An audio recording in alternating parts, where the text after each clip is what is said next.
Turning our focus to the Xinjiang region of China, the persecution of Uyghur Muslims living in these Chinese cities in Xinjiang has caught the world's attention now. The international pressure on Beijing is slowly growing. From France to the European Union and the United Nations, everybody is raising questions against China and its handling of Uyghur Muslims.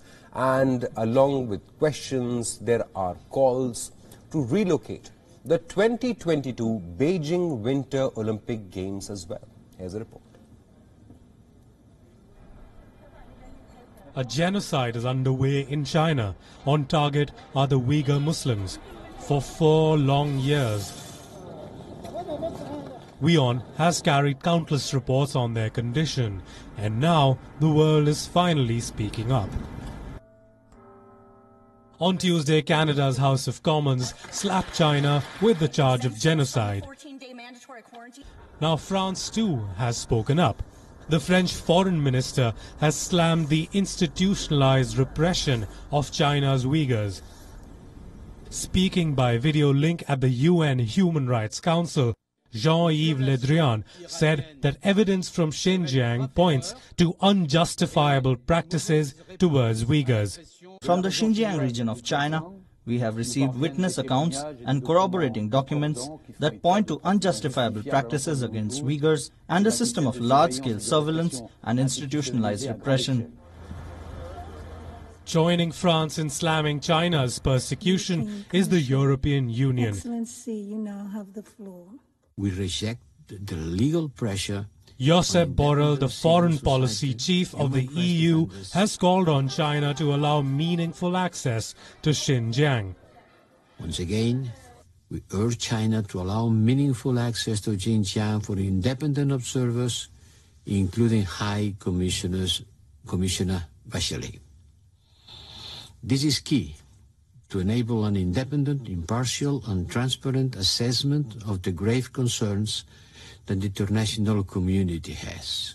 The European Union's call on China to comply with its obligation under national and international law to respect and to protect human rights, including the rights of persons belonging to minorities in Xinjiang, in Tibet and in Inner Mongolia. The condemnation comes amidst this new report by the Human Rights Watch, which exposes China's groundless persecutions, its long prison sentences for Uyghurs, arbitrary detentions and unlawful political education. The Chinese Foreign Ministry was quick to label the report as prejudiced. The organization you mentioned has always been full of prejudice on issues related to China, often spreading false statements to smear China, and their allegations should not be trusted. China may be trying to push back, but its crimes are too obvious to whitewash. The implications could be severe. Last we checked, calls to move the 2022 Winter Olympics away from China were growing exponentially.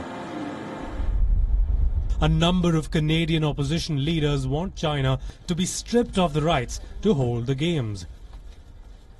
There's a growing fear that the Games could further enhance China's soft power and validate its authoritarian system.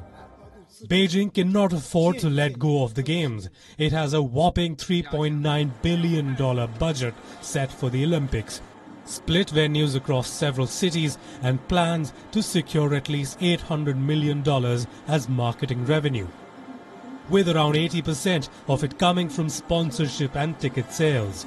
The stakes are quite high. China's global reputation abysmally low. As the world looks for ways to punish China, the cancellation of Winter Olympic Games could be a good start. Bureau Report, WION World is One.